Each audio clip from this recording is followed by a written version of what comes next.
Este programa é uma produção independente e todo o conteúdo é de responsabilidade de seus idealizadores. A partir de agora, através do estúdio Giro Mix, programa Linha Aberta. Apresentação: Vander Luiz e convidados com entrevistas e muita informação.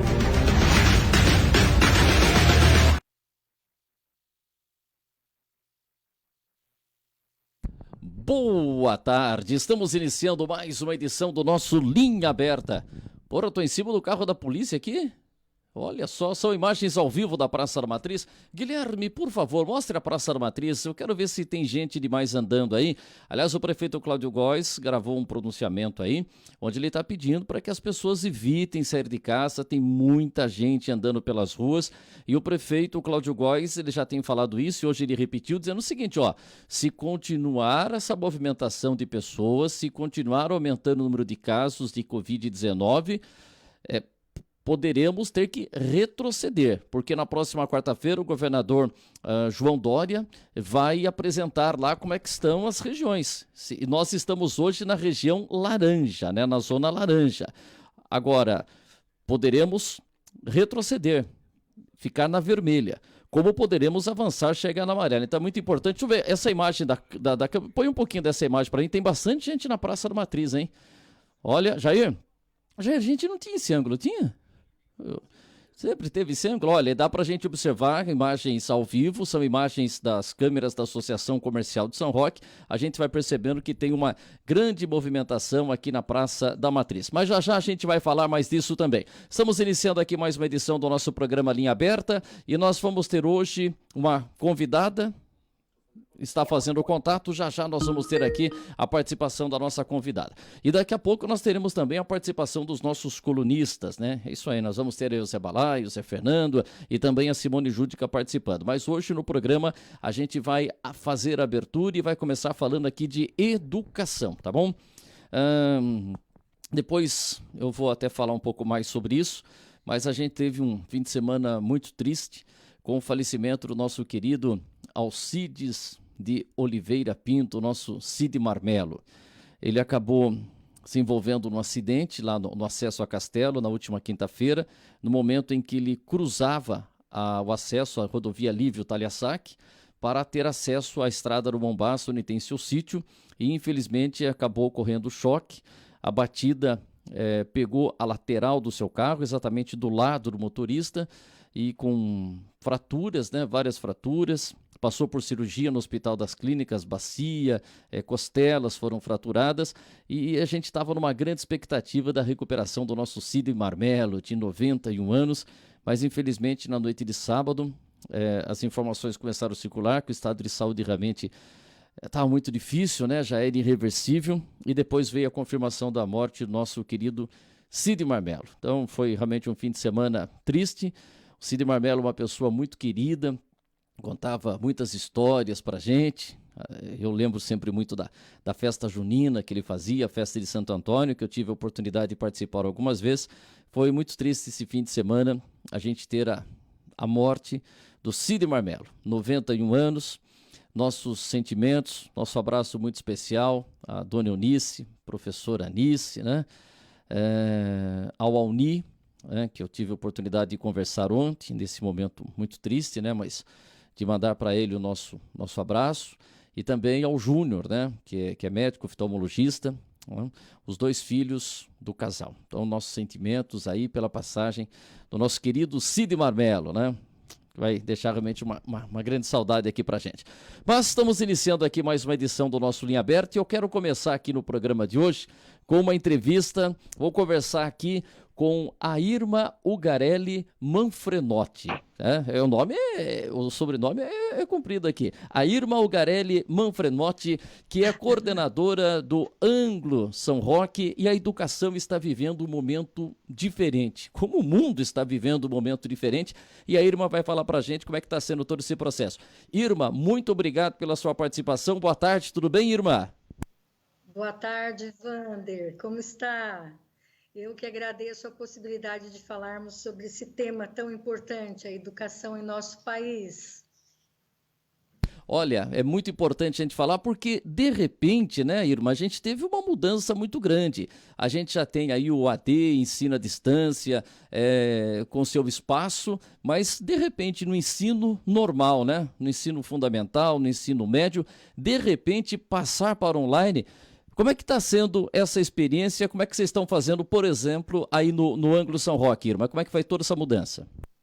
Olha, Wander, é desafiador para todos. Nem a sociedade, nem os professores estavam preparados para uma mudança de plataforma educacional tão radical. O Ângulo é uma escola que sempre contou com uma plataforma mais voltada para o ensino médio. No final do ano passado, abasteceu bastante o ensino fundamental 2 e agora agregou muita novidade para o ensino fundamental 1.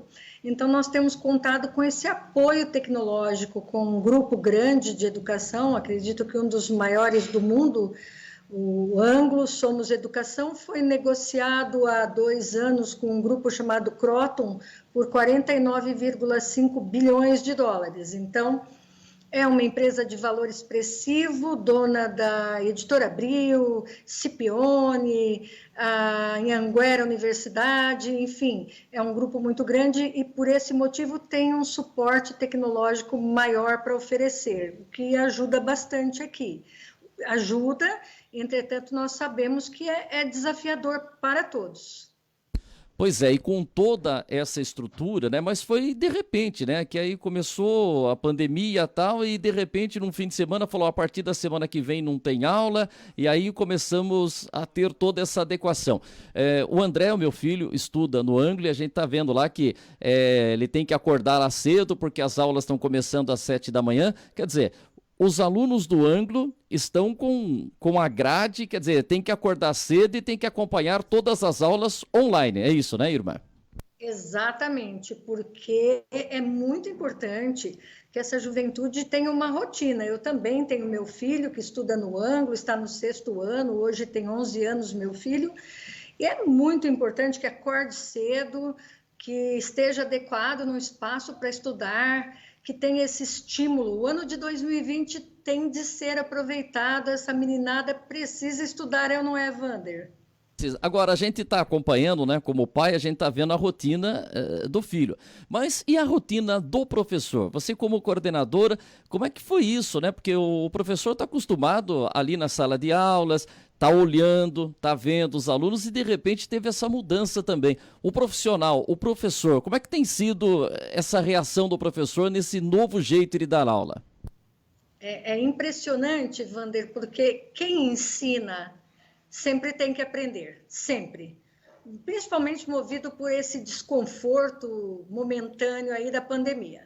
Nós temos a grata satisfação de professores com 70 anos, que se adaptaram até que bem às plataformas, à tecnologia, estão dando lá um show. Eu não digo que eles sejam youtubers, porque eles são pessoas que trabalham com conhecimento, mas é prazeroso ver o movimento dessa equipe. Nós temos a professora Cida Lombardi, que dá aula de Química, temos a professora Roseli, que dá aula de Matemática, temos no ensino médio o professor Fausto, que foi fundador também do Ângulo Sorocaba e que é autor de conteúdo do Sistema Ângulo. Essas pessoas nem trabalhavam com tecnologia e agora elas estão dando um show nas aulas, usando aplicativos. Tem sido muito, muito gratificante ver o quanto o professor assume esse papel. É lindo de ver. Pois é, você falou da Cida Lombardi, né? O Lombardi, a Cida que a gente conhece há tantos anos, e Lombardi por conta do sobrenome do esposo, Décio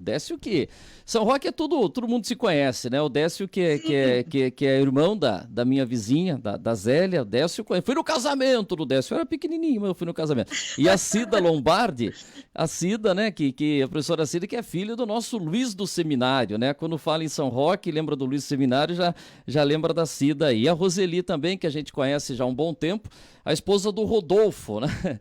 Que a gente carinhosamente chama de Fofo. E a Roseli, no caso seguinte, né? A Roseli dá aula e o filho também que dá aula de história, né? A família está na educação, né, irmã? São famílias de São Roque, famílias maravilhosas.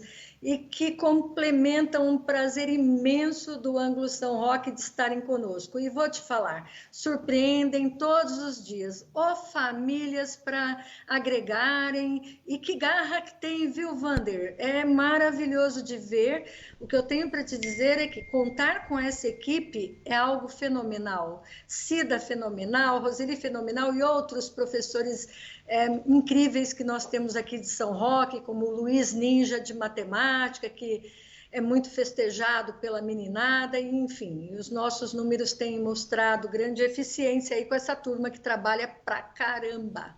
E temos aí o nosso professor de geografia, o Caio, né? Esse já é youtuber, hein? Porque o que ele manda de vídeo, ele já trabalha em outras plataformas, está sempre em contato com a garotada, quer dizer, esse se adaptou muito fácil, esse já estava pronto, né, para o ensino online, né, Irma? Isso, o professor Caio é muito integrado com os alunos, ele fala muito a linguagem, é muito próximo. Outro dia ele cozinhou um ovo para mostrar na aula como é a geografia, né? Como que é a Terra. E a Terra ela não é redonda, ela é realmente ovalada. E para a criançada foi um delírio. O professor descascou o ovo e mostrou essas nuances da geografia ali, e assim você faz algumas coisas que alcançam a meninada de forma mais efetiva, sabe? É bonito de ver. Pois é. Agora, Irmã, você que é coordenadora do Ângulo São Roque, e como é que é esse trabalho com os pais? Porque os pais estão acostumados ao seguinte, olha, eu fiz a matrícula, meu filho vai ter uma aula, né, na sala de aula normal e tal, e como é que está sendo isso que você tem que passar para os pais dizendo o seguinte, olha, a gente está vivendo uma nova fase, a gente tem a aula online, a gente tem aplicativos, como é que é isso, passar para os pais a maneira que os filhos estão aprendendo agora? Tem dois lados para nós observarmos. O primeiro é dos alunos muito, muito pequenos, do primeiro nível da educação fundamental 1, dos primeiros anos, né, os anos iniciais. Esses pequenos, eles precisam muito dos pais. Então, a nossa grande ponte tem sido com as professoras que são as titulares das salas.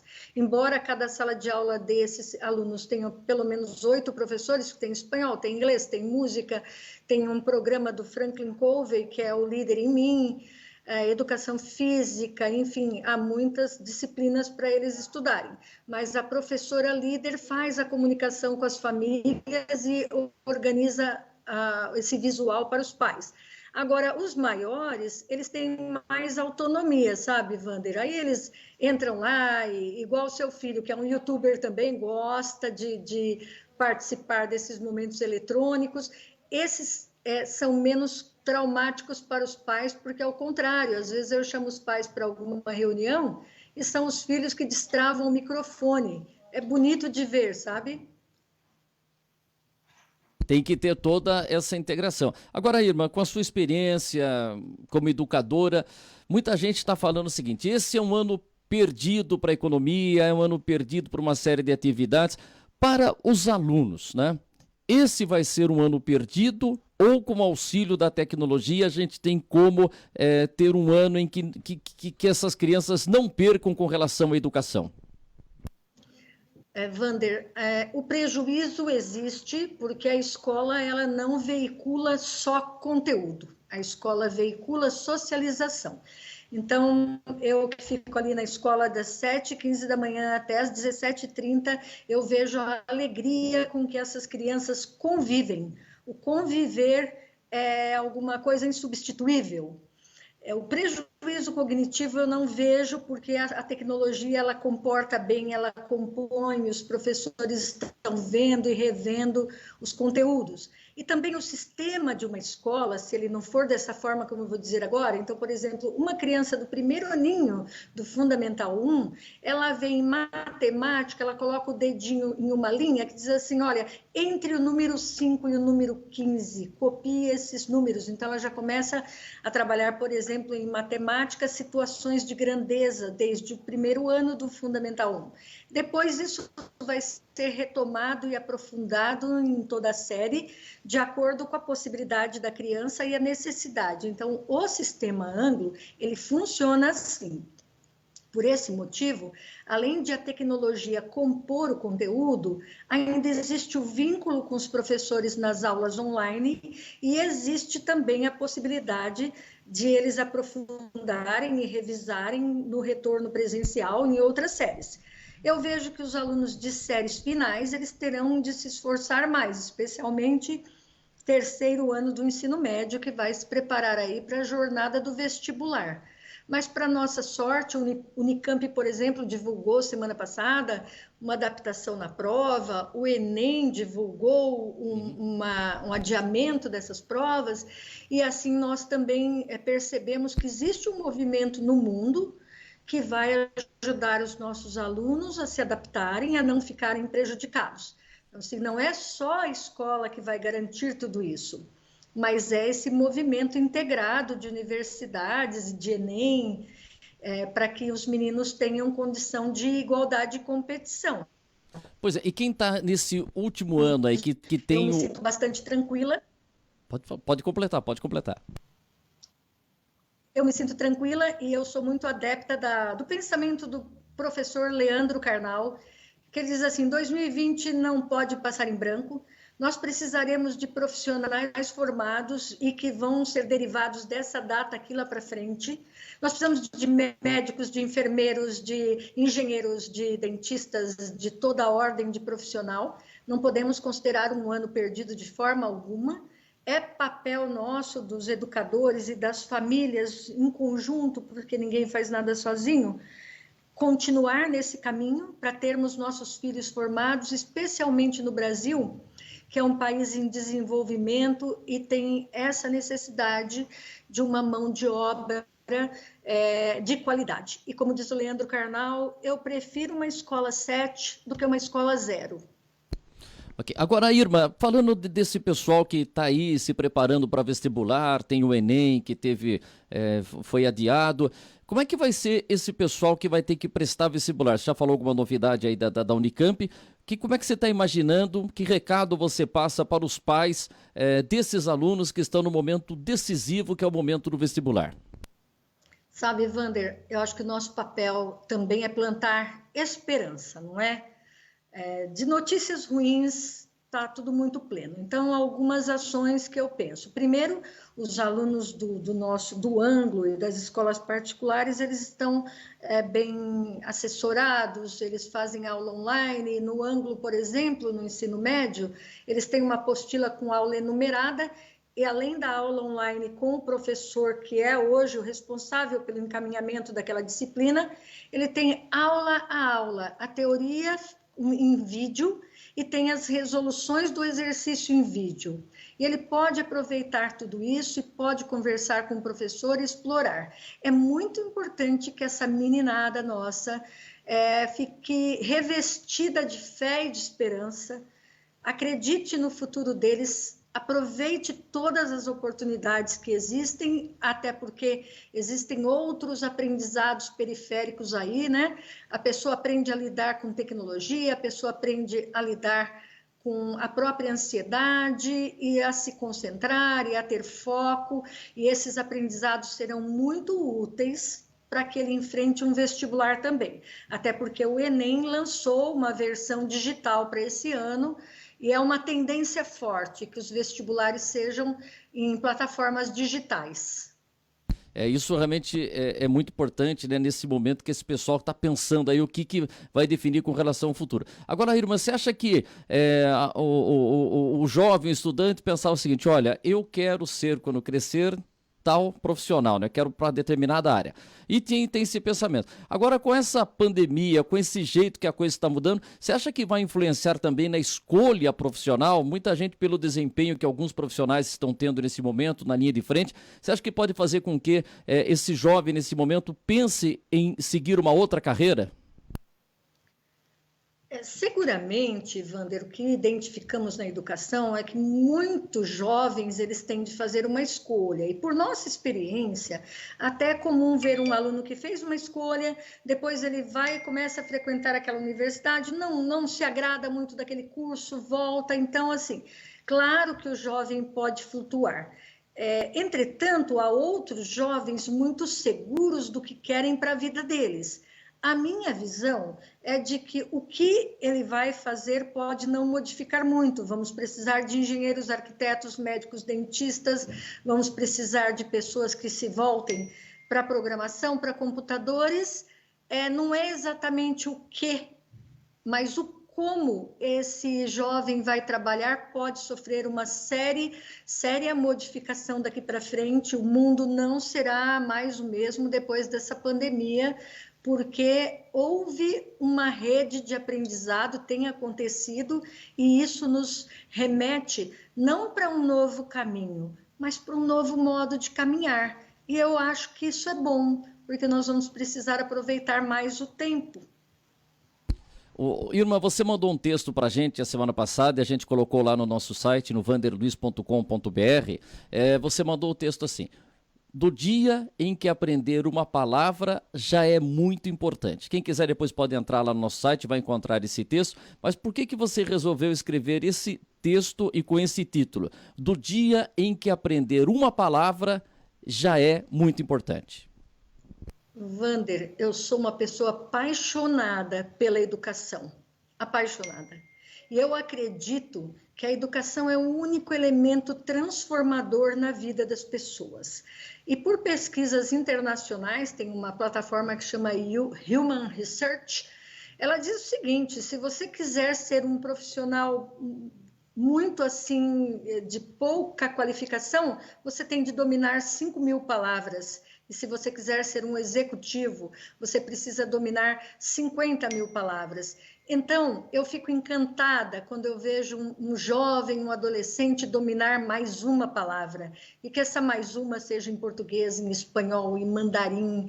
E que isso, com certeza, né, pelo brilhantismo da palavra, você tenha profissionais muito aptos a transmitirem conhecimento. Porque não basta saber fazer, tem de saber comunicar o que faz. E aí depende-se muito da abrangência da palavra. Você falou desse número.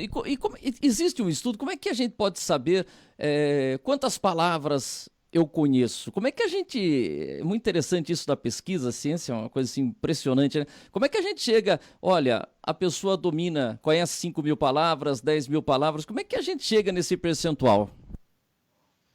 Olha, existem pesquisas internacionais, eu prometo a você que vou escrever um outro texto e publicar esses gráficos, esses resultados de pesquisa, mas você identifica claramente que quando um jovem adolescente, uma criança que começou a trilhar o conhecimento, ela vai precisar de algumas palavras em inglês, ainda que seja para aquele joguinho eletrônico que ela faz. Então, ela vai ter de dominar algumas palavras ali. E no universo da interpretação e do entendimento, quantas confusões nós já vimos porque a pessoa não sabe o significado daquela palavra e, às vezes, tem vergonha de perguntar e toma atitudes equivocadas.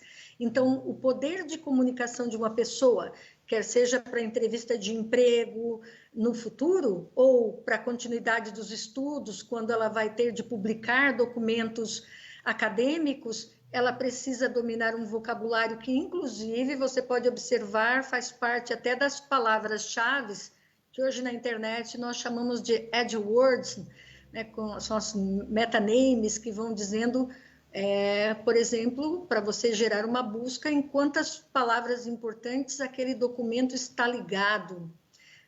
A própria inteligência artificial, o algoritmo, busca pelo número de palavras.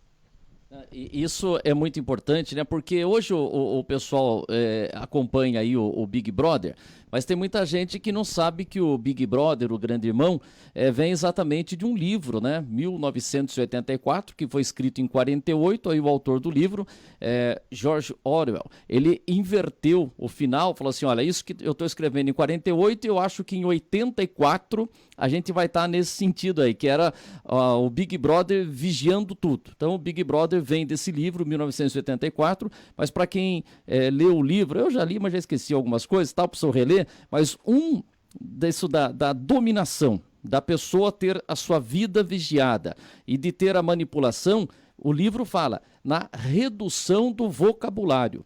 Uma forma de dominar as pessoas, de dominar a população, de fazer com que ela pense menos, é reduzir o número de palavras ou vocabulário. Quer dizer, uma palavra passa a representar mais coisas. Essa é uma maneira de dominar o povo, é reduzir o vocabulário, né, irmã? Isso é triste, muito triste, porque a educação, ela cumpre esse papel e até do ponto de vista neurológico, quanto mais palavras, mais compreensões a pessoa adquire, mais ela fortalece os neurotransmissores e até se previne, por exemplo, do Alzheimer. Então, aprender idiomas é muito importante para o desenvolvimento mental e para o fortalecimento dos neurotransmissores. Uma pessoa que lê, ela é livre, Vander. Uma pessoa que não lê, ela é servo da opinião dos outros, sabe? Porque ela não tem opinião própria, ela vai ter de se calar porque não tem informação. E não ter informação, não ter nem as palavras para se expressar.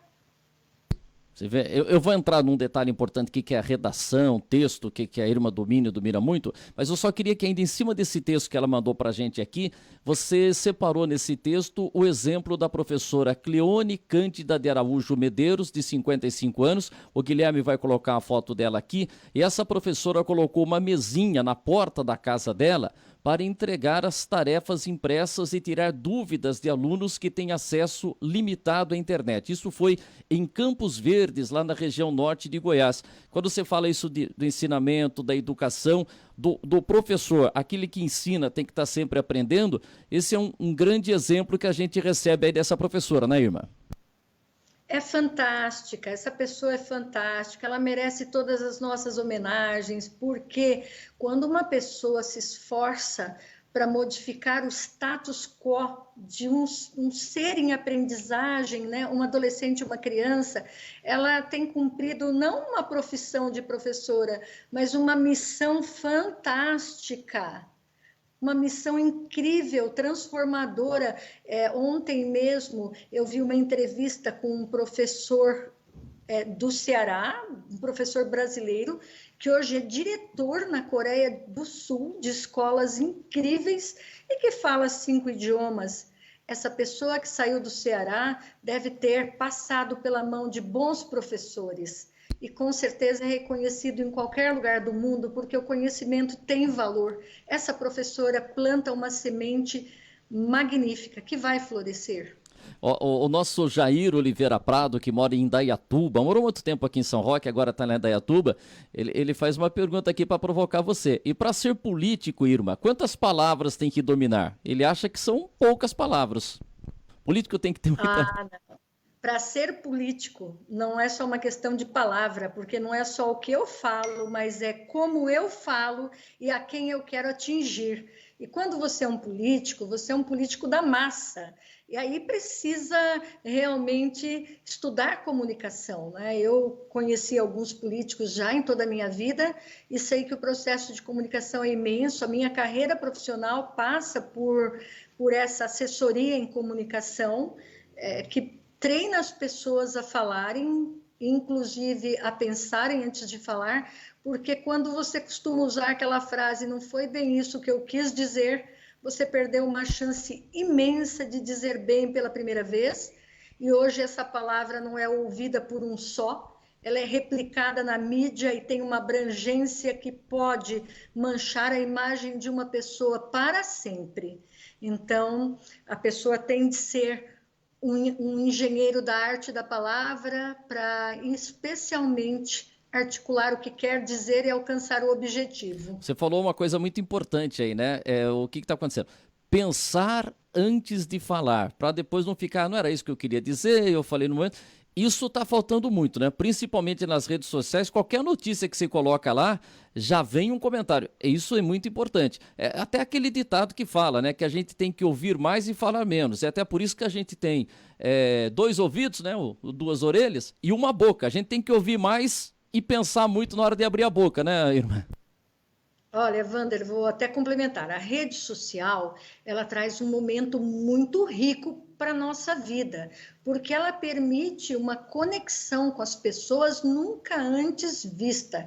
Eu mesma tive a oportunidade de resgatar contatos incríveis por causa da rede social, no Brasil e no exterior. mas as pessoas elas precisam pensar na consequência das críticas que elas fazem, como elas podem prejudicar a vida das outras pessoas, e pensar que mesmo que elas queiram apagar, às vezes um print de tela vai caminhar aí indefinidamente, e essa palavra você não resgata mesmo mais. Isso é muito importante. Então, eu vejo assim, com tristeza, que o Mark Zuckerberg, fundador do Facebook, declarou ter vergonha de como o brasileiro usa essa mídia social. Nós precisaríamos aprender a pensar nas consequências. Por que fazer isso? Por que publicar isso? O que eu vou realmente plantar com isso? Porque a palavra, depois, ela cria asas e você não resgata. Isso é importante. A gente está conversando aqui com a Irma, que é coordenadora aqui do Ângulo, mas a Irma tem uma experiência muito vasta como consultora em comunicação, trabalhando em várias empresas, né? Seara Experian, Mafre Seguros, Tóquio Marine, Febraban, Magazine Luiza. Quer dizer, você sempre fez também essa consultoria em comunicação, você ficou muito tempo nessa área também. Muito tempo na área de comunicação, posso te dizer que nesse papel social que é ser professora, eu também aprendi muito com pessoas muito importantes no mundo dos negócios, e como é bom estar em comunicação com as pessoas, como é bom aprender o que houve e dali já buscar solução, porque o inteligente aprende com o próprio erro, o sábio observa a falha dos demais e já evita aquilo lá para não ter outros problemas maiores. Olha, o Zé Fernando Rabechini, que é o nosso colunista aqui também, daqui a pouco vai participar, é sensacional. Ler sempre me inspirou e me libertou nesta pandemia. Estou relendo todos os meus contos de madrugada. Parabéns, Zé Fernando Rabechini. A Simone Júdica, que já vai participar com a gente também, está aqui. Eu queria aproveitar e falar um pouco isso da língua portuguesa. A gente está vendo, né? Além de muita gente não pensar no que vai antes de escrever, escreve lá. Mas tem gente que pensa também, mas escreve. Como a gente encontra palavras erradas aí. Claro que de vez em quando eu dou minhas batatadas também aí. Mas vou dizer uma coisa para você. O que a gente vê de você com cedilha, a gente com J, a coisa tá feia, irmã. O que tá acontecendo com o jeito que tá sendo maltratada a nossa língua portuguesa? E parece que o pessoal não tá preocupado com isso, né, irmã? Eu fico preocupada também, Wander, e assim, esse é um dos papéis insubstituíveis da escola, porque a leitura, ela ajuda no acréscimo de vocabulários e também na correção ortográfica, porque a sua retina fica em contato com aquela escrita adequada. É claro que nós precisamos considerar as pessoas que têm dificuldades fonoaudiológicas e que hoje tem condição de melhorar esse aspecto com um tratamento fonoaudiológico na idade adequada. Então, uma criança acima de 9 anos com dificuldades ortográficas, ela merece um olhar mais atento. Agora, o adulto também pode se recuperar dessas questões, só que entre 14 e 65 anos em toda a população brasileira, só 8% entende o que lê em função da fragilidade na alfabetização, sabe?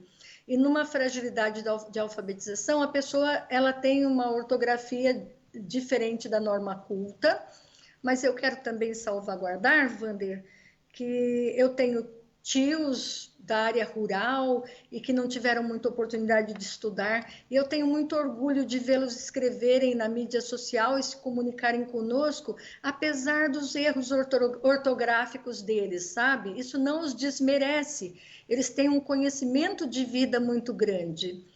Agora, é importante para uma comunidade conhecer a norma culta, porque é pela norma culta que estão pautados documentos, registros e tudo mais. Né? E depois também, eu sou professora em língua inglesa e trabalhei na Sociedade Brasileira de Cultura Inglesa lá em São Paulo, que é uma das melhores escolas de inglês do Brasil. E muitas vezes eu precisava ensinar o português para que a pessoa tivesse a estrutura gramatical e adquirisse o inglês, porque mesmo para você que é jornalista, o Kipling, quem faz o que para quem, onde, quando, como e por quê, que é a ordem direta da oração e do pensamento é utilizado em qualquer idioma do país para organizar essa comunicação escrita, sabe? E aí um cuidado ortográfico vai bem. Se a pessoa tem dificuldade com uma palavra, procure um sinônimo mais simples, porque o correto é muito importante, não precisa ser difícil e rebuscado. Se correto e simples é maravilhoso. Não, eu acho que isso é muito importante que falou a Irma, né? Pessoas que não tiveram acesso à educação e, claro, precisam se comunicar, a gente entende que escrevam algumas palavras que não é da forma correta. Mas o que a gente está vendo muito, né, Irma, é pessoas que, quando escreve, pessoas que a gente conhece, falam, pô, essa pessoa estudou, essa pessoa tem lá, eu conheço essa pessoa tal, e escrevendo muita coisa errada, né? A gente entende o caso das pessoas que não tiveram essa oportunidade, que precisam se comunicar e aí de vez em quando colocam lá algumas palavrinhas que não são escritas da forma correta. Agora o que a gente está vendo é muito cara aí que a gente conhece no dia a dia, escrevendo cada coisa, aí também tá demais, né, irmã? Olha, Wander, de casos e casos, eu tenho vários para enumerar. E um deles foi um diretor de uma grande empresa que perdeu o cargo de diretoria porque escrevia tão errado e falava errado também. Os profissionais eram 750 profissionais a encargo dele. E os profissionais começaram a duvidar da competência de liderança dele, entende? Por causa da língua portuguesa, né? Tudo bem que a língua é dinâmica, a língua vai passando mudança, mas ela está sendo aí, estão tomando umas cacetadas. Ô, Irma, deixa eu colocar aqui na nossa roda aqui, né, caminhando aqui nessa entrevista com a Simone Júdica, que é advogada, cronista, escreve no nosso site no vanderluiz.com.br, a seção coluna São Roquices, e a Simone adora a língua portuguesa. Acho que a Simone ela conhece mais, seguramente o léxico dela é muito amplo. Simone, boa tarde, tudo bem, Simone? Boa tarde, Vander. Boa tarde aos nossos amigos da equipe, a nossa entrevistada de hoje, a quem eu quero não só falar boa tarde, mas falar parabéns pelo empenho dela em transmitir essa valorização da nossa língua portuguesa, que tem sido tão massacrada nesses últimos tempos. E olha, Irma, a Simone gosta de umas palavras difíceis aí. Hoje a coluna dela chama-se São Roquices, mas quando ela começou a escrever, como é que chamava a sua coluna? Fala para ela aí, Simone. O nome da minha coluna era Eflúvios Poéticos. Amo. Amei. Excelente. Obrigada, professora.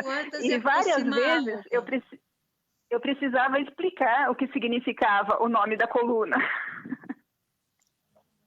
Muita gente aprendeu o significado da palavra eflúvios aqui em São Roque por meio da minha coluna, inclusive o nosso Vander Luiz.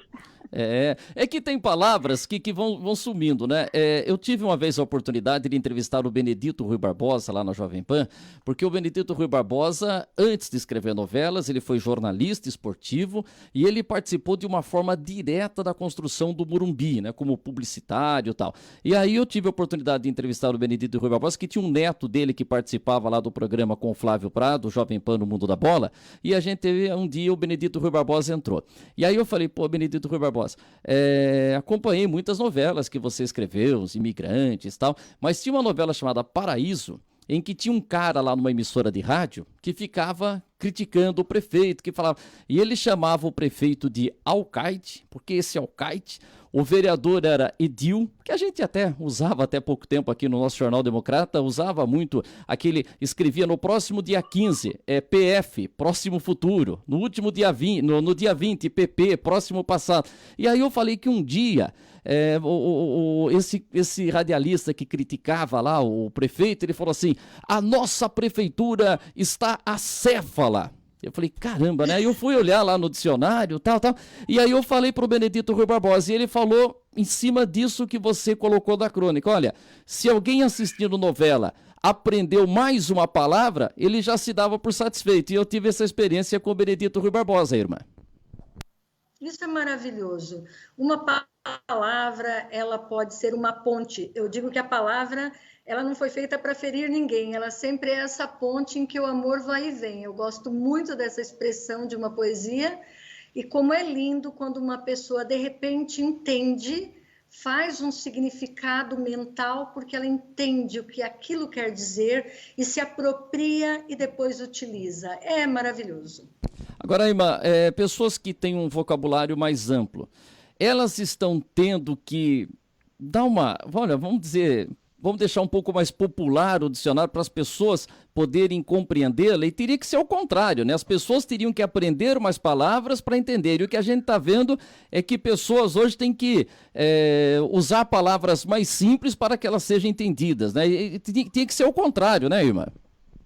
É que num processo de comunicação, se você pensasse assim, uma pizza, 7% é a palavra que você escolhe, 38% é como você diz, e 55% é o meio, né? A expressão, o gesto. Então, assim, hoje nós vivemos em um mundo sincrético, ele requer todo tipo de junção para que esse ato comunicativo alcance as pessoas. E hoje as pessoas estão muito na iconografia, que é a linguagem não verbal. Então, hoje existe uma necessidade de porque a responsabilidade da comunicação é do comunicador. Ele precisa fazer chegar ao outro, ele precisa tocar o outro.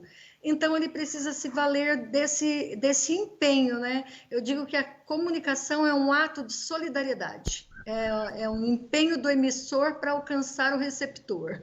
Okay. Simone, você tem uma pergunta para a Irma? Tenho, sim. Professora, nós que não estamos ligados à área da educação, pela nossa percepção cotidiana, nós temos a impressão de que cada vez mais as pessoas têm um vocabulário mais reduzido, mais empobrecido. E como a senhora mesma disse, né, como exemplo, essa questão das postagens nas redes sociais, elas refletem muito bem isso. E os diálogos também que nós presenciamos. E até mesmo na área profissional, eu acabo me dividindo entre a advocacia e o jornalismo, também é comum se notar uma dificuldade no uso da língua portuguesa, muitas vezes até uma pobreza de vocabulário em meio a pessoas que têm a formação acadêmica. Será que também no cotidiano do ensino, a senhora que é coordenadora e outros, né, que convivem com a senhora nesse meio estudantil, vocês também observam que cada vez mais está existindo um desapego aos rigores da língua, as pessoas estão se desinteressando pelo vocabulário, e será que tudo isso não é um comodismo? Porque muitas vezes eu ouço as pessoas dizerem, o que importa é que eu seja entendido. Então, isso não cria uma tolerância aí com o desprestígio à língua? Veja, o que eu vejo ocorrer é que, pelo fato de nós sermos um país em desenvolvimento, em que muitas famílias valorizam a nota que o filho obteve e não propriamente o que ele aprendeu e como ele vai usar aquilo para a vida dele, existe um desprestígio do aprendizado de forma geral. Então, a nossa sociedade, ela precisa evoluir para entender que a nota pode ser até resultado, digamos assim, de uma cola ou de um momento decorado, mas de um aprendizado efetivo talvez não seja. Por outro lado, conforme afunila a educação e chega ali no ensino médio, esse aluno já sabe que ele vai ser medido, inclusive, por um número de palavras muito bem concatenadas, muito coesas, muito coerentes em uma redação. Então, tudo vai de um grau de maturidade que aquele aluno vai adquirir ao longo da formação e dos propósitos que ele tem acerca da continuidade do estudo dele. Eu vejo que as pessoas, quando elas passam por esse processo e assumem palavras e vocabulários e aprendizados, até o ser humano se transforma, até a aparência se transforma. E nós temos a grata satisfação de vermos alunos encaminharem muito bem nas redações, com palavras adequadas, grafadas corretamente, com pensamentos argumentados, fundamentados, mas tudo depende do quanto a pessoa quer se objetivar nesse objetivo da educação. É impressionante quanto, sim, as pessoas valorizam quanto sim o estudo veicula entre essa linguagem informal e a linguagem formal e o quanto isso é passado para os alunos, em todos os canais de comunicação que o mundo requer hoje. Mas tem sido, assim, uma experiência muito importante. Eu já trabalho com a educação há 30 anos e sei que as pessoas, quando descuidam também dessa acuidade ortográfica ou na própria prosódia, né, na fala, elas podem ter a imagem delas manchada e desacreditada, especialmente com esse grande fluxo de informações em toda a rede social. Agora, antes de passar para a pergunta da Simone, eu queria fazer uma última colocação. Irmã, como é que está a redação? Porque quando chega lá no vestibular, tudo bem, tem matemática, tem física, tem química. Redação. Qual que é a importância da redação num vestibular? A redação significa aí 50% da avaliação do candidato. Para você ter uma noção, Wander, é assim: se um candidato empata em número para aquela vaga, a dúvida vai ser eliminada no valor da redação. Então, quem obtém um resultado melhor na redação leva a vaga, embora a pontuação esteja empatada. Na Unicamp, por exemplo, a redação tem mais do que...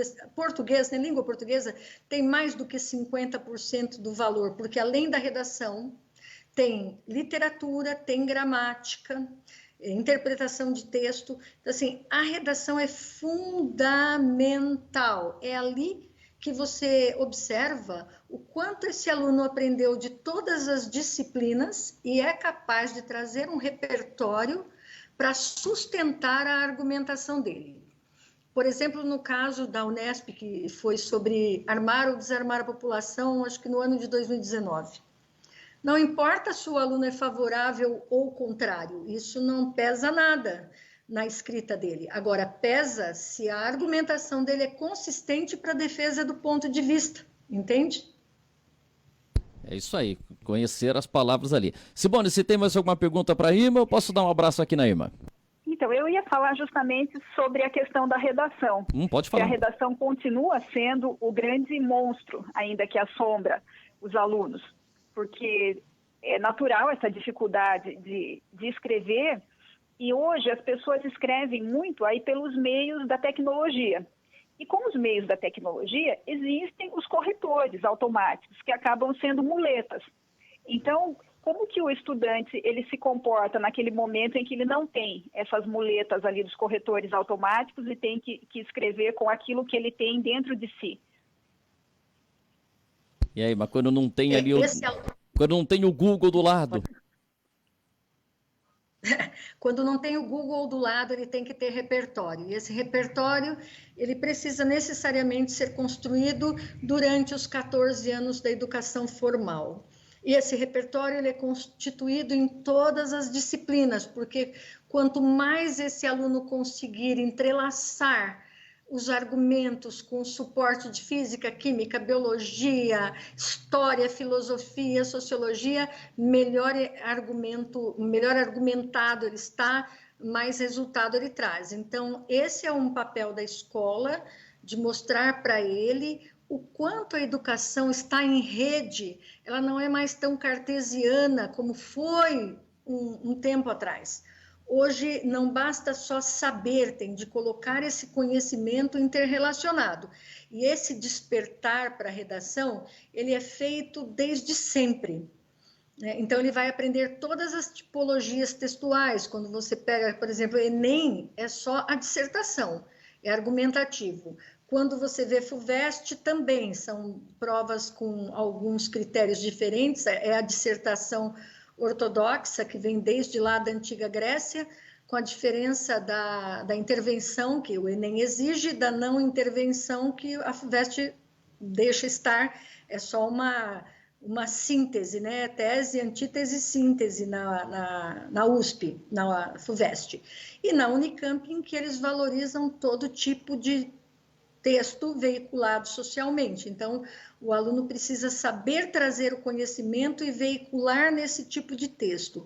E isso é conhecimento técnico, e isso se constrói durante toda a vida escolar, associado a um bom vocabulário. Então, vamos dizer que no Enem a prova vale 1.000 pontos, 200 pontos são da norma culta.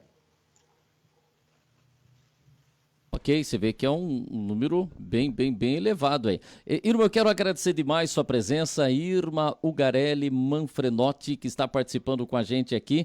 Ela é coordenadora do Ângulo aqui em São Roque. Ela escreveu um texto que a gente publicou no nosso site, do dia em que aprender uma palavra já é muito importante. E eu gostaria que você mandasse outros textos para a gente, e você colocou nesse texto aqui uma frase aqui, um pensamento do Guimarães Rosa. A vida é assim, esquenta e esfria, aperta e daí afrouxa, sossega e depois desinquieta. O que ela quer da gente é coragem. Guimarães Rosa. E a gente está precisando muito dessa coragem, que a gente tenha muita coragem para encarar esse dia a dia, Irma. Muita coragem para todos, muito otimismo diante dos aprendizados, e vamos fortes e firmes, porque o Brasil precisa de pessoas bem preparadas, de pessoas que tenham passado pelo processo educacional. E muito obrigada, Vander, por abrir essa oportunidade de nós falarmos sobre esse que é o único modo de o Brasil alcançar um futuro melhor. Legal, obrigado, Irma, até uma próxima oportunidade. Obrigado, hein? Passando toda essa pandemia, nós vamos tomar um café, dar um abraço no Boacir, em você, em toda a equipe. Eu tô com saudades de levar o André na escola, viu? Estamos todos com muita saudade dessa meninada, dessa alegria, dessa juventude que flui pelos corredores, ruidosa e produtiva. Porque a turma do Ângulo é fera, ô turma linda. Legal, obrigado, um abraço, Irma, tchau. Obrigada para vocês, tchau. Legal, tá aí. Hoje a gente fala sempre das coisas da cidade, da região, mas é importante a gente falar também de educação, desse momento que a gente está vivendo e da nossa querida língua portuguesa, que a Simone tanto gosta. É bom a gente ter esse papo diferente de vez em quando. A gente fala, mas que papo chato falar de escola. Não, é muito importante a gente falar de educação e para a gente despertar um pouco aí pro mundo. Não é isso, Simone? Com certeza, a presença da professora Irma enriquece muito o programa hoje.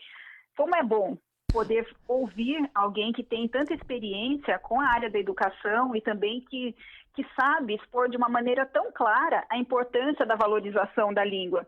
Porque nós vemos, Vander, você tem essa experiência de tantos anos no jornalismo e certamente em muitas oportunidades você viu profissionais não serem contratados ou perderem o emprego pela dificuldade em se expressarem com a língua portuguesa, que é um instrumento de trabalho do jornalista. É verdade. E nós vemos isso no dia a dia. Assim, como é difícil você encontrar alguém que consiga produzir um texto, e mesmo essa questão do vestibular, esse momento da redação é assombroso, né, para a maior parte dos estudantes. E eu creio que, de fato, essa rotina que nós temos hoje, essa nova dinâmica, não tão nova já, mas essa dinâmica do mundo, em que as pessoas se socorrem dos corretores, se socorrem do Google, como você falou, então isso cria acho que um certo comodismo mesmo. As pessoas ficam mais relaxadas, mas elas se esquecem muitas vezes de que haverá momentos em que não há onde se socorrer. Então, por isso que é importante nós termos toda essa formação. E a língua é tão bonita, e eu tenho certeza de que todas as pessoas que vão se aprofundando no estudo da língua, vão conhecendo mais e mais as palavras, como a professora Irma falou, né, essa importância de se conhecer uma palavra aí por dia, nessa situação do texto em que ela escreveu, isso desperta um novo mundo para as pessoas, porque cada palavra tem uma história, cada palavra tem os seus momentos, né, ideais em que elas são utilizadas, e há palavras que não se substituem. Então é um universo muito rico. Pena que as pessoas não dão o devido valor a isso. É legal, tem palavras aí, né, que a gente fala muito aqui em São Roque, por causa da Santa Casa, a gente fala muito em provedor, né? Provedor da Santa Casa. A gente cresceu ouvindo falar provedor. Aí o provedor tava meio sumidão aí, né? Porque a gente fala muito aqui por conta da Santa Casa, mas o pessoal quase não usa provedor. Aí veio a tal da internet e surgiu o provedor de internet. Aí ela voltou, né? A palavra voltou à tona. Voltou à tona, né? Até com outro sentido, né? Pra gente, provedor, pra mim, era o homem lá da Santa Casa, né? E agora a gente vê que, de repente, a palavra volta e em outro sentido, né? As palavras podem ser utilizadas em outros sentidos. E por isso até nós já conversamos aqui no programa, vez ou outra, a respeito disso, desse uso abusivo das palavras estrangeiras. E sendo que nós temos tantas palavras na nossa língua que servem para as situações, que servem para as emoções, e as pessoas vão utilizando essas palavras estrangeiras. Lógico, se é uma questão de uma inovação científica, uma inovação, por exemplo, agora, toda essa situação da pandemia, então surgem palavras novas e muitas vezes não há a palavra correspondente em português.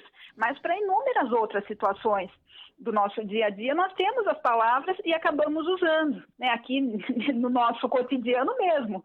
Quanto que não tem sido falado em delivery, em drive-thru, enfim, palavras que poderiam muito bem não ser utilizadas e usássemos, então, o nosso bom português, que tem os correspondentes para tudo isso. Verdade, né? Tanta gente que pegava saquinho de supermercado e estava marcado lá, entrega em domicílio. Verdade que em alguns também vinha assim, entrega no domicílio, né? Tinha coisa, a entrega a domicílio, né? Entrega a domicílio, não vinha muito isso. Mas é isso aí, a gente tem muitas palavras aí. Simone, para fechar, se tem um registro, olhar da cronista ou olhar do jurídico para a gente dar sequência aqui no programa, Simone? No jurídico, Wander, nós continuamos aguardando as definições que vêm aí da disputa entre o Hospital São Francisco e Prefeitura. Não houve novidades, agora no final de semana, e nós estamos aguardando também, acompanhando a questão da prefeita de Araçariguama, Lili Aymar. Também existe uma solicitação para que ela retome o cargo, mas ainda não houve resposta. Provavelmente por esses dias haverá novidades nessas duas situações, então nós vamos comentar. E o olhar de cronista não pode deixar de ser um movimento extraordinário pelas ruas da cidade. Eu não saí, mas eu tenho visto pelos olhos dos outros, né, nas redes sociais. E as fotos que estão colocadas, as filmagens, enfim, os registros, tudo isso mostra uma quantidade absurda de pessoas pelas ruas. E eu só me admiro, porque hoje, inclusive, o prefeito, ele falou, né, fez um vídeo falando da importância das pessoas se conterem, né, não ficarem saindo desnecessariamente. E eu me pergunto, será que toda essa gente tem realmente coisas indispensáveis para fazer pelas ruas?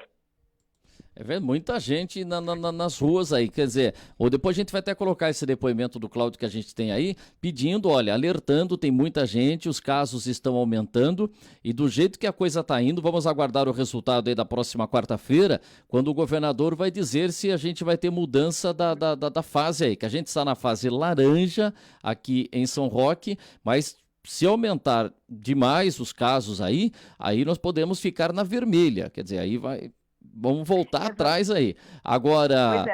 Vamos aguardar para ver. Vamos retroceder. Ou tomara que a gente possa avançar, mas que tudo fique bem. Mas realmente a gente está vivendo e tem muita cobrança, muita gente entendendo que 4 horas é pouco, que era bom que a gente tivesse um tempo maior, 8 horas, que a gente ficaria com mais tempo, não ficaria tanta aglomeração. Se a gente passar para a fase amarela, já pula para 6 horas. Quer dizer, tem muita gente colocando o ponto de vista aí e a gente está aguardando para ver se a gente tem um futuro melhor aí nas próximas semanas, mas com muita gente se movimentando aí, realmente deixa a gente muito preocupado. Obrigado, Simone, até amanhã, hein? Eu que agradeço, Wander. Até amanhã, um abraço a todos. Ok, obrigado, Simone. Nós vamos fazer já o contato com o nosso Zé Fernando Rabechini. Zé Fernando Rabechini está sendo com... Tá que tá? Ele sumiu? Ah, tá. Ele sumiu, ele está na maquiagem. Então vamos para o nosso Zé Balaio, pode ser? Para o nosso Zé Balaio e a gente bate um papo. Muda só um pouquinho. Já tá aí o Zé Balaio? O Zé Balaio já tá aí? Ah, o Zé Fernando. Foi muito rápido. Só eu pedi para você trocar essa imagem nossa aqui do fundo, que ela tá um pouquinho embaçada. Vamos ver essa outra imagem aqui pra gente ter a Praça da Matriz lá de São Roque. Obrigado a você que tá mandando as mensagens, estava aí. Deixa eu pegar aqui, o Zé Balai já se manifestou aqui, já o Zé Balai vai falar. Zé Fernando, boa tarde, Zé Fernando, tudo bem? Boa tarde, Wander. Tudo bem? Problema de iluminação aqui resolvemos. Já Mas tá bom? Tá bom, o fundo tá bom, tá um pouco desfocado, o fundo tá bom e você pode ficar um pouquinho mais pra trás, que, porra, Zé, tá cheio de, tudo garrafa de uísque aí, vinho, o que é atrás aí, Zé Fernando? Bom, tem vinho, tem uísque, tem gin, tem Gin tônica, tem martini. tudo. Só não tem muita cerveja. Ah, você prefere não tanta cerveja, você prefere mais, são bebidas destiladas, né? Você prefere Isso. mais as destiladas. Exato. Gosto mais de destilada do que de cerveja. Ah, e lá em casa eu tenho separado um lado de cerveja, um lado de vinho, eu falo destilado, mas tal. Mas isso aí. Zé, o que você dá de dica cultural aí? Você mandou uma mensagem pra gente durante a entrevista com a Irma aí, falou que você está aproveitando para reler muita coisa, Zé Fernando. O que tem na sua releitura? Eu tenho alguns clássicos aqui, alguns contos clássicos, né, digamos assim. E eu acho que eu tenho uns 100 desses aí. Vira e mexe eu tô lendo, às vezes eu leio 2, 3. Sabe como é que é? As noites tão complicadas, né? Você acaba dormindo 3, 4 horas da manhã, depois você acorda. Bom, complicada não, tá até gostoso. Mas então as madrugadas eu tenho lido muito conto, muito. Senão fica assim no filme, e depois, de vez em quando, tem que mudar, né? Então eu fico lendo, eu gosto de ler as histórias curtas. Eu até fiz uma pesquisa que não deu tempo de falar com ela. Ah, pô, você queria falar, poxa vida. Quando vocês estavam falando aí de quantidade de palavras que se conhece ou não, tem uma coisa técnica no mundo editorial, né? Que eles separam em histórias curtas, né? Que são os contos, porque o conto é uma forma de história curta. Que ele vai, só para você ter uma ideia, de 1.000 a 7.000 palavras. Aí eles consideram conto.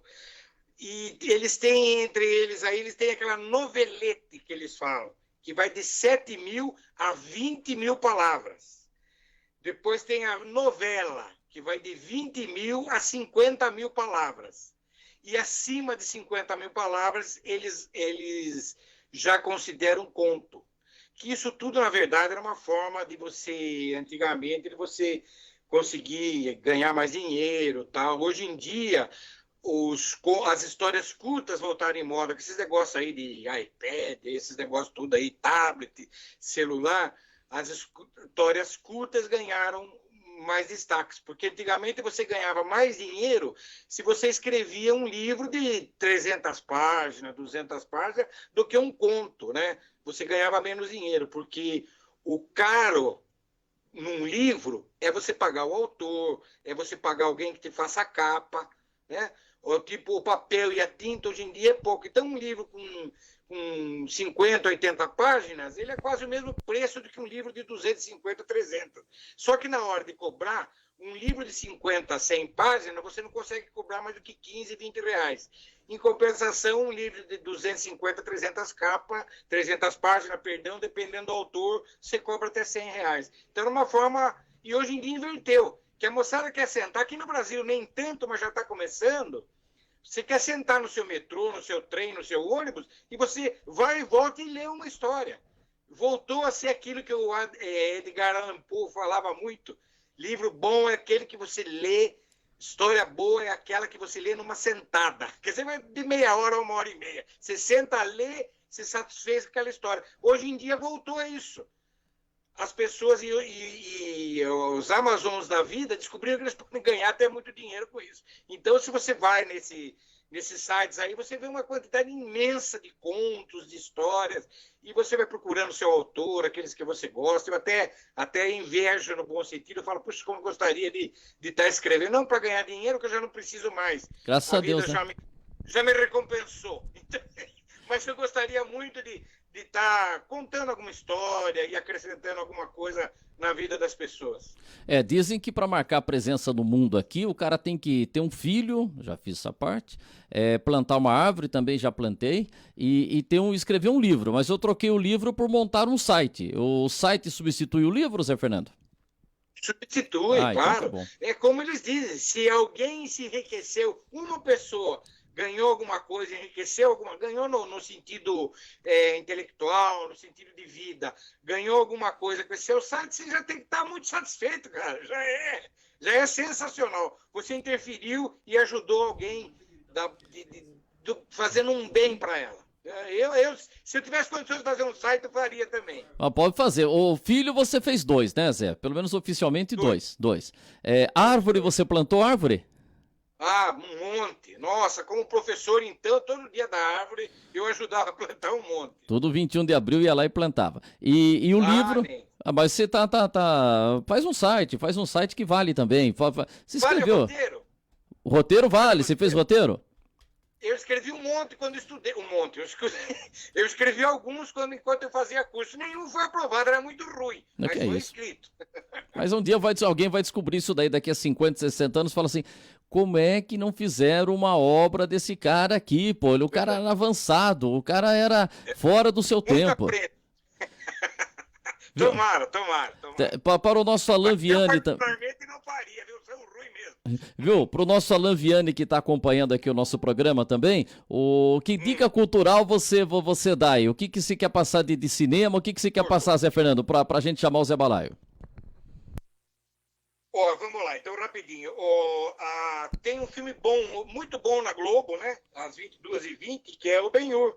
Né, o nobre Judá, injustamente acusado de traição pelo irmão dele lá, o Messala, e ele passa muitos anos na escravidão. Tudo é um bom filme, é o remake, né? Não é com o Charleston Heston, mas é um filmaço com o Jack Hudson, né? O Toby Heck, Morgan Freeman e ele, o nosso querido Rodrigo Santoro no filme, no papel de Jesus. Sensacional, é um filme legal. É hoje na Globo, então, né? Isso, o destaque fica para esse, né? Vamos prestigiar um bom filme com um ator muito bom nosso, né? E esse filme abriu muitas portas para ele lá. Ele está muito bem nesse papel. Eu já assisti mais de uma vez esse remake, né? Gostava mais com o Charleston Heston, mas esse também é muito bom. E fica aí de destaque, fica esse Ben-Hur hoje da Globo. Legal, é depois de fina estampa, hein? Depois que você vai ver lá da novela, tal, da Teresa Cristina, se ela vai aprontar mais alguma coisa, do Renê, do Pereirão, se o Pereirinha vai descobrir que a Teodora pegou lá o tesouro, aí você assiste aí Ben-Hur. Mas teve uma versão anterior aí, que ano foi feita aquela primeira versão? Aquela foi em 1930, né? Foi antiga aquela, né? Talvez. A que eu me referia é com o Charleston Heston dos anos 60. 60. Ele parece que ganhou um monte, lá 15, 10, 12 Oscars, lá é um dos recordistas de Oscars, dizem que deu prejuízo. Os caras têm a cara de pau, sabe? Né? O pessoal lá que gostava de tapear o fisco americano, a verdade é essa, aquele grupinho lá, e eles tiveram a cara de pau de falar que o filme deu prejuízo. Até hoje ele é vendido, né? E os caras, o filme deu prejuízo. Pô, tá bom. Pois é, e o Rodrigo Santoro, ele faz Jesus Cristo aqui. Deixa eu ver se tem. Isso, ele faz o papel de Jesus. E diferente do filme original, Jesus será um personagem importante nessa versão. Isso. Tá. Nessa versão, no original, ele tem uma pequena passagem, puxa vida. Tem aquela parte de quando ele está sendo crucificado. E nesse não, ele tem encontros com o Ben-Hur. E o Santoro tá bem, cara, ele tá bem mesmo, viu? Bem melhor que essas novelinhas aí que ele fazia aqui no Brasil. Não é preconceito, gente, é verdade. Mas você não gostou dele no Carandiru? Não gostou dele no Carandiru? Ele fez o Carandiru também, o Rodrigo Santoro. Não, nos filmes ele tá bem. Eu digo que ele tá mal nas novelas. Tá mal, não. Ele tá melhor nos filmes que nas novelas. Então tá bom. Ô, Zé, muito obrigado pela sua participação. Que não dá é que não tem futebol, né, Zé? Eu acho que até esqueci do futebol, cara. Eu assisti um pouquinho do futebol alemão. O futebol que para mim é muito sem graça, mas ele é importante, né? É o que nós estamos tendo, mas para mim é sem graça. Dos europeus ele é o mais sem graça. Tudo bem que a Alemanha ganha tudo, não estou dizendo nada contra isso. E sorte deles lá. Mas para mim ele é sem graça. Assim, entre o futebol brasileiro, italiano, inglês, argentino, que sempre passa na televisão, para mim o alemão, e não vamos esquecer o português, que também voltou. Para mim o alemão é o mais sem graça. Mas está passando, legal. dá para quebrar o galho. Legal, e dos filmes do Rodrigo Santoro, você que gosta de futebol, assista Heleno, né, que foi em 2012, que fala de Heleno de Freitas, que era um grande jogador de futebol, né, era badalado pra caramba, só que ele se envolveu pra caramba, tem confusão pra caramba. Heleno de Freitas, né, grande jogador, que foi interpretado aqui pelo Rodrigo Santoro, é um filme bem legal, Heleno. Uma das coisas que eu sinto pena é que eu assisti esse filme 2 vezes na televisão, mas eu sinto uma pena de não ter assistido esse filme no cinema, com aquela telona, com todo aquele recurso especial que a gente percebe no cinema, que infelizmente mesmo a televisão dessas de 40, 50 polegadas não capta, né? E esse foi uma das penas, assim, de eu ter assistido. Esse e ultimamente o irlandês, eu tenho uma pena, não consegui assistir o irlandês no cinema também, é outra coisa que eu gostaria. Mas esse filme, o do Santoro, e ele está muito bem, viu? Ele é um grande ator, é um ator muito bom. É isso aí, aliás, o Heleno de Freitas, que foi um grande nome do futebol brasileiro, jamais jogou uma partida no Maracanã. Quando ele encerrou a carreira dele em 51, ele já não jogou, não teve nenhum jogo no Maracanã. É uma história bem interessante, muito legal acompanhar. Ele ficou louco, né? Morreu mal, né? Ele não terminou o jogo. Ele fez um jogo pelo América e abandonou no meio. Ele saiu, o pessoal tentou segurar ele, tem a história aqui, né? Ele saiu, o pessoal ainda falou, se você sair, você acabou com a sua carreira, e realmente dali ele foi para o sanatório e nunca mais saiu de lá. Ele não terminou essa partida pelo América, mas já era no Maracanã. Já era? Eu tinha a informação que ele não tinha feito nenhum jogo no Maracanã. Você acha que ele jogou um pouco? Eu não sei se o jogo não tinha começado ainda, não tinha acabado. Depois vamos tentar. Se você der uma pesquisada aí, você vai ver que ele tem essa partida do América, e que o América ali era um clássico, viu? América e Fluminense, uma coisa assim. O América... deixa eu ver aqui, na verdade... ele jogou pelo América, tem um jogo pelo América do Rio, em 53. É o próprio. Eu vou ver isso aqui, se eu pego aqui. Legal, obrigado. Um grande abraço, Zé Fernando. 2. Um abração para todo mundo. Dá um beijo em todo mundo, hein? Tchau. Tá bom, tchau, tchau. Olha, ele dizer o seguinte, use máscara. Olha o Zé Fernando saindo do ar aí, ó. Corta o Zé Fernando, senão ele vai falar besteira. Ele tira a camisa. No fim sai, fica mostrando a imagem, o cara abre a camisa, tal, fica em pé, tá de cueca. Tchau, Zé Fernando. E dizendo que eu tô com a minha máscara aqui, ó, da Giromix, tá bom? E Zé Balaio está na linha? Mas que ele quer saber, hoje como ele entrou aqui em quarto no programa, vai ser a 4ª participação, então ele quer saber o que a convidada falou, o que a Simone Júdica falou, o que o Zé Fernando Rabechini falou, o que o Cláudio Góes está pensando em falar, ele quer saber de tudo, ele quer saber aí na Câmara, como é que foi a sessão. Vamos lá, põe ele no ar aí, ele fica perguntando, prende ele aí, pluga ele aí. Tá bom, põe ele no ar, pô, ele quer saber tudo. Não, mas tudo bem, vamos ver aqui. Ô Zé Balaio, você quer explicar? Boa tarde, Zé Balaio, tudo bem, Zé Balaio? Cadê o Zé Balaio? Ele não ouviu, vamos conectar. Boa tarde, Zé Balaio, tudo bem, Zé Balaio? Boa tarde, Wander, boa tarde a todos que nos acompanham. Muito bem. Tá dando um eco aí, cara. Tá dando um eco? Nós vamos resolver esse eco. Eu tô falando. Nós vamos resolver. Eu tô falando e eu tô ouvindo 2 vezes. O que você tá falando tá ecoando, o que você fala realmente ecoa. Melhorou agora? Melhorou? Melhorou? Então tá melhorando? Tá melhorando? Então tá bom. Melhorou. Quer que eu pôr aqui comigo? Dá-lhe pra mim aqui, acho que é melhor, né? Fala. Alô, Zé Balaio, agora você tá me ouvindo, Zé Balaio? Não, eu tô te ouvindo. O problema é o eco que dava da minha própria voz, entendeu? É o reverb. Mas agora tá corrigido, Tá, então, tá ótimo. Tá ótimo, então tá bom. O Zé Fernando estava falando aí de Heleno de Freitas. Você não viu Heleno de Freitas jogar, né? Ah, não, né, Wander? Heleno de Freitas. O cara parou em 51, pô. Apesar. É do Heleno de Freitas que tem um filme, né? Ou não? Que é isso que a gente estava falando aqui do Rodrigo Santoro, que a gente estava falando que ele fez o filme Heleno. Então, esse filme é do filho do Rubem Fonseca, esse filme Heleno. Quem dirigiu é filho do Rubem Fonseca, se não me engano Peraí. É alguma coisa assim. Eu vou ver aqui, peraí, eu vou ver aqui, ó. Heleno é um filme... Filho do Rubem Fonseca. Pera um pouquinho. Dirigido por José Henrique Fonseca. É isso mesmo. Isso, filho do Rubem Fonseca. Poxa, que legal. Filho do Rubem Fonseca. Sim. É um belo filme. Então, mas o Rodrigo Santoro tem outros. Você falou dos papéis, ele é um excelente ator, né? Pô, o cara é intérprete maravilhoso. Você falou do 300, ou não falou que ele participou do 300? Não, do 300 eu não falei. Que filme que é esse 300?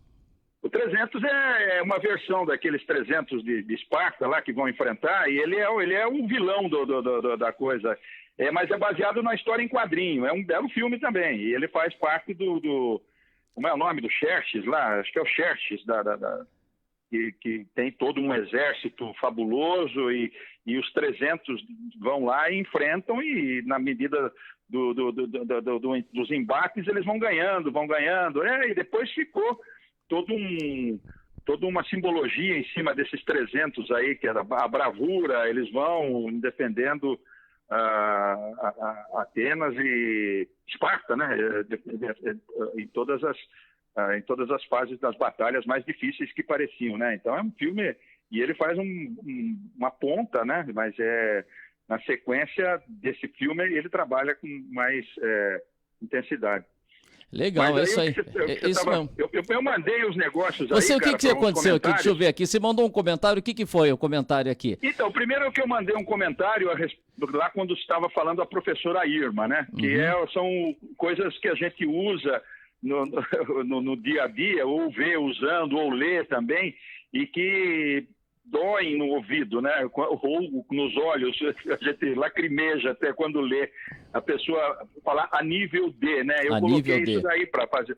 Eu vi aqui, ó. A outra é sempre a pessoa escrever alguma coisa e falar o mesmo, né? Isso daí também eu não acho bacana, elegante até na escrita, né? A pessoa fala, eu escrevi para fulano e o mesmo me respondeu. Quer dizer, isso daí é um recurso pobre, né, da linguagem, da escrita, né? E você colocou mais aqui. E depois eu fiz um comentário a respeito da letra de uma música do Mário Lago, e aí que eu estava conversando com o Guilherme para ele apagar, porque saiu Mário Bar do Lago. Mas é você que tem que apagar, é você que é o que fez escrever o comentário. Mas eu não conseguia, cara, eu não conseguia. Porque já apagou? Mandar e depois... Daí o Guilherme apagou aí. Tá bom, porque é uma música... É uma letra, letra que tem uma complexidade assim do vernáculo, que você tem que ir ao dicionário, a letra toda, é Caluda Tamborins. Caluda, entendeu? Tamborins. É do Eduardo do Zeca essa música. Não, do Mário Lago. Do Mário Lago? Mário Lago. Poxa, o Eduardo do Zeca canta também. Põe a música, vamos achar essa música no YouTube aí. Põe aí, o nome da música é Caluda Tamborins. Vamos ver aqui, Caluda Tamborins, Caluda... Isso daí você tem que estar com 2 dicionários do teu lado, 3 até, porque tem dicionário que às vezes não consta determinado... Veja, o que é Caluda? O que é Caluda? É o Cebolinha falando Caluda? Silêncio. Não é o Cebolinha falando Caruda. Caluda, Tamborins, Caluda. Um biltre, meu amor arrebatou, no paroxismo da paixão igonata, supula um querubim, não era assim, Caluda, era difícil mesmo aqui, hein? É o Mário Lago que fez isso aqui? Pode soltar, Zé, escute só que ele vai colocar essa música aqui pra gente, escute só. Vai lá.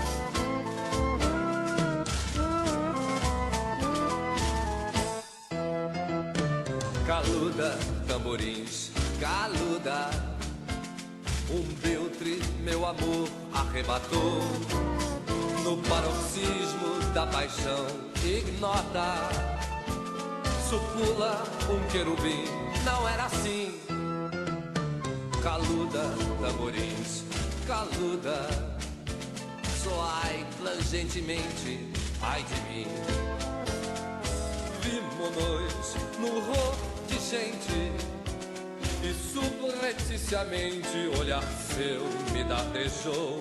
Caspidé, por suas nédias madeixas, que suaves pendeixas, em pré-delíquio pobre peito meu trinou. Fomos-nos de plaga em plaga, pedi-lhe a mão catida em ais de êxtase madeu, e o ideal bar de um amor em sua pulcra mirada resplandeceu. Polarila, caluda, tamboris, caluda, um biltre. Ô, Zé Balai, tem que estar com... Baixa um pouquinho a música. Tem que estar com o dicionário na mão. Mas na segunda parte ele não canta depois, traduzindo ou não? Não. Fica assim. É, legal.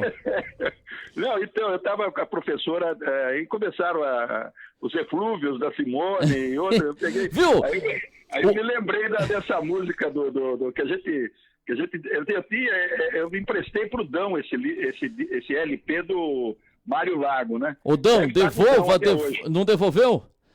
Não devolveu, deve estar com ele, porque o Dão é um amante da música, uma pessoa, nossa, ele tem um vasto conhecimento da música popular. Verdade. O Dão é muito bom, e ele toca também, canta. Ah, vamos trazer ele no programa, pô. Não, então eu levei na casa dele uma vez e nós tomando cerveja, escutando o Caluda, mas deve risada pra caramba. E hoje... Mas deve estar com ele não deve ter, ele não se desfez dos bolachões não, eu creio. Pô, mas que legal isso daí. Zé, agora quando se fala em falar com o povo, o político tem que falar com o povo. Meu povo, olha, como tem aquele famoso político, né?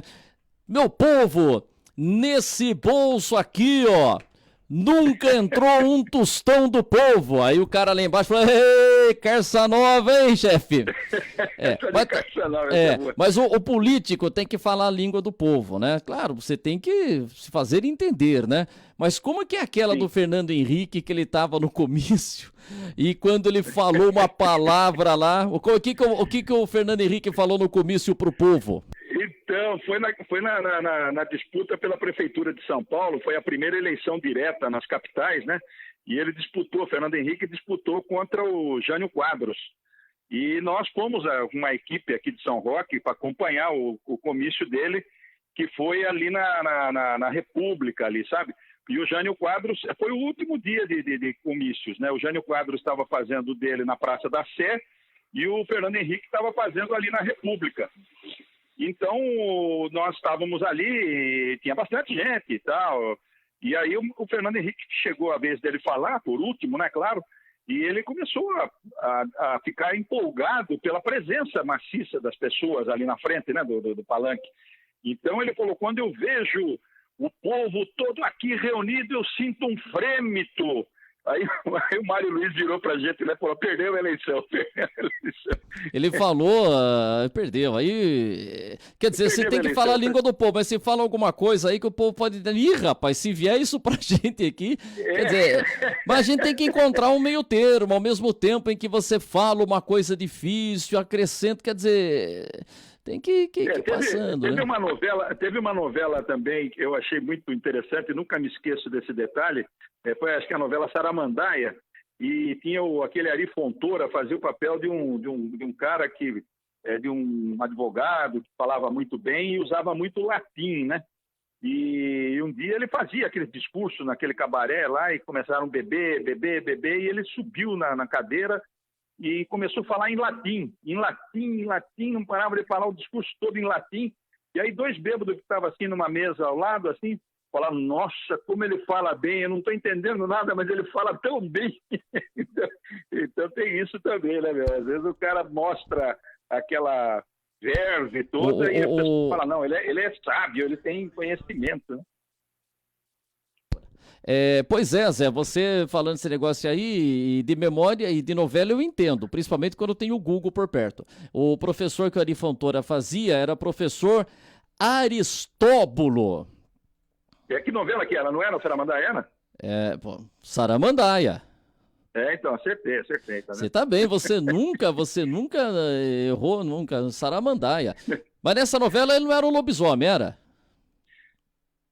Será que ele era o lobisomem, cara? Acho que não. Não, acho que não. Não era essa que ele era o lobisomem, não. Não era. Mas também não tenho certeza agora. Já fiz minha parte. Não errei a novela e não errei o advogado, né? Aristóbulo. Mas tá bom. Ô Zé Balai, aproveitando aqui sua presença, o que você gostaria de destacar aí? O que você quer falar? É um olhar da cidade? Eu pergunto para a Simone se é o olhar da cronista ou do advogado, mas você, qual é o seu olhar? O que você gostaria de falar nesta segunda-feira que caminha para o seu final, Zé Balai? Então, a minha preocupação, Wander, ainda é a mesma, cara. Eu acho que essa flexibilização ela foi muito precipitada, né, no sentido de que as lojas puderam abrir sem qualquer avaliação anterior, como está sendo feito em São Paulo, o tal do requerimento, as equipes sanitárias vão ao local verificar se todas as providências que fazem parte dos procedimentos para enfrentamento do coronavírus estão sendo tomadas pelo comerciante. Aqui foi simplesmente liberado. E a gente está vendo um fluxo de pessoas muito grande no que já está deixando todo mundo preocupado. Mas você não pode colocar a culpa na população. A população, quando libera o comércio, ela automaticamente liga o sinal verde para ela. Ela não está mais preocupada como estava antes, com a quarentena, onde você só tinha mercados, farmácias abertos, né, para as primeiras necessidades. Hoje, me parece que deu um sinal verde para a população sair de casa. Ela não pode ser culpada na medida em que as autoridades autorizaram o funcionamento geral do comércio, entendeu? Então, apenas os bares estão fechados e os restaurantes. Então, mas há uma salão de pressão beleza e academia. Então, mas há uma pressão muito grande. A gente percebe a pressão para que as academias voltem a funcionar, que os salões de beleza voltem a funcionar, já num primeiro momento, e depois, num segundo momento, os bares e os restaurantes, entendeu? Então, a minha preocupação é essa. Como é que se fala? Entrevista coletiva do prefeito aí, a coletiva que ele deu, o pronunciamento que ele deu agora há pouco aí, já demonstrando preocupação. Então, ele está dizendo a população não saia de casa, mas não sai com as coisas todas abertas e com as pessoas achando que... Entendeu? Então é duro essa conscientização. Fala, olha, tá aberto lá, mas vá lá só para o essencial. A gente tem percebido que tem lojas aí que estão cheias e tem muita gente só dando uma olhada. O senhor quer alguma coisa? Não, estou dando uma olhadinha. Oi? E com promoções, entendeu? Então, mas se você faz promoção, você está chamando o consumidor. E o consumidor com 13º no bolso, com auxílio emergencial que já pingou para bastante gente. Então, vamos dizer assim, o povo está com algum dinheiro no bolso, entendeu? Então, nesse período aqui, porque a primeira parcela do 13º foi no mês de maio e a segunda agora no mês de junho. E o auxílio emergencial tem saído para muitas pessoas, entendeu? Então, não que seja uma fortuna, mas de qualquer forma, o povo tem um certo dinheiro para ir correr atrás dessas promoções. Então, eu vejo isso como um contrassenso, né? Quer dizer, então, mas se vê, Zé, a gente está vivendo uma situação, é o comerciante precisando vender para não quebrar, é o consumidor que tem que comprar o essencial ou tomar cuidado. Quer dizer, tá difícil encontrar um meio termo, hein, para que você possa ajudar o comércio, né? Para que o comércio não quebre, para que a pessoa saia. Quer dizer, e a gente tá vivendo algumas discussões. Aliás, o Niltinho Bastos deve participar com a gente aqui essa semana. Conversava com ele sábado à noite, e hoje ele falou isso na sessão da Câmara, que ele entende o seguinte, que 4 horas é muito limitado. Ele acha que seria melhor funcionar das 8 às 6 da tarde para você diluir esse público, né? Mas aí a gente tem o governo determinando 4 horas para quem está no setor laranja. Se a gente mudar para o amarelo, vai abrir 6 horas. Mas tem gente que entende que se ficasse aberto das 8 da manhã às 6 da tarde, a gente não teria tanta aglomeração, poderia dividir o público. Mas o Dória, que fala que sempre está agindo em nome da ciência, da tecnologia, da saúde, e está publicando tudo isso no Instagram, no Facebook, entende que os estudos que foram realizados lá diz que tem que ser 4 horas, quer dizer, tá difícil encontrar um acerto problema, aí, pô. Então, mas viu, Vanderlei, o problema que eu vejo não é esse no aspecto, o problema maior, no meu entendimento, é que a doença, ela está pegando ainda, e está pegando pesado. Ela não está pegando leve mais, entendeu? Ela não está naquela faixa descendente, quando a gente já está, digamos, quase que voltando ao normal. Nós estamos copiando essa flexibilidade, essa flexibilização, nós estamos copiando países que já passaram pelo pior, que são os países europeus, que já passaram pelo pior. Agora, nós ainda não passamos, o Brasil ainda é um país que está na marca do pênalti nessa questão, né? Nós estamos entendendo que não mais, que a população fica funcionando o dia inteiro, essa ideia que o Niltinho deu, funciona o dia inteiro, mas como é que vai fazer? Você está dentro de uma pandemia, meu Deus, isso daí não acabou ainda e não tem sinal de que vai acabar logo, entendeu? Então as pessoas estão cometendo um equívoco muito grande e brincando com a vida dos outros, isso é perigoso, cara. Então, quando começarem a aumentar os casos, eu quero ver quem é que vai pedir desculpa depois para o povo que flexibilizou de forma indevida, que não soube segurar a pressão. Depois vem essas desculpas, porque os casos estão aumentando em São Roque. É só você observar, estão aumentando, as pessoas já estão comentando de pessoas conhecidas que estão com o caso, que estão na Santa Casa, que estão correndo para a Santa Casa. Quer dizer, daqui a pouco vai dar o colapso na Santa Casa e...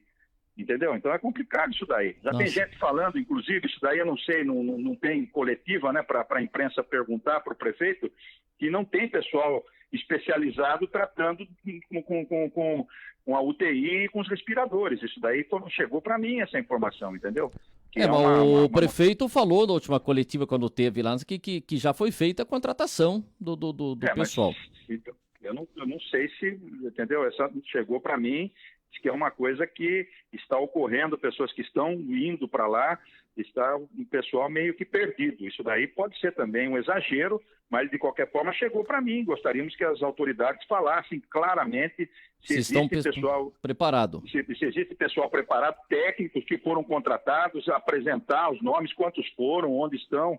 Enfim, de qualquer forma tem que tornar mais público isso daí. Mas é um perigo ainda. Eu acho que o pessoal está lidando como se o pior já tivesse passado. Nós estamos já numa fase já mudando de cor para cor de rosa, daqui a pouco para azul, e tudo festa. Então não está assim não, meu. É perigoso o negócio. Nós estamos realmente numa situação ainda muito difícil. Zé, ele está me sinalizando aqui que estamos com 1h30 de programa e o contratado foi 1 hora.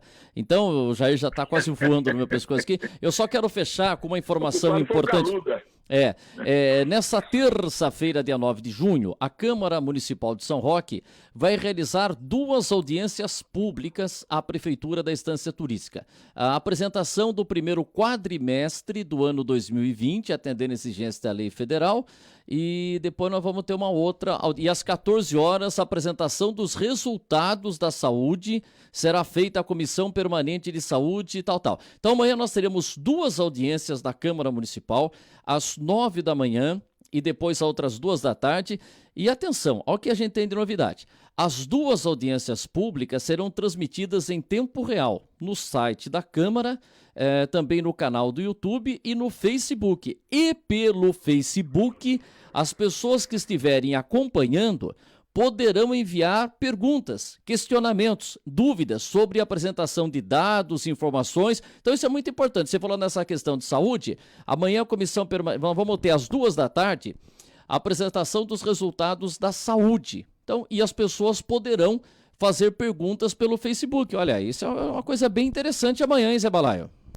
É uma abertura que já por força da situação que a gente está vivendo, né? Então já é uma abertura maior das prestações de contas que são exigidas, né, pela Constituição e pelas leis então, maiores. Mas isso de poder perguntar pelo Facebook, atenção, quem vai acompanhar pelo site não, pelo YouTube não, mas pelo Facebook as pessoas poderão questionar. Eu acho que isso é bem interessante, hein? Não, então, é interessante porque é uma audiência pública e se as pessoas estivessem antes da pandemia, elas iriam para a Câmara e também ali há um espaço para que haja possibilidade de se perguntar também.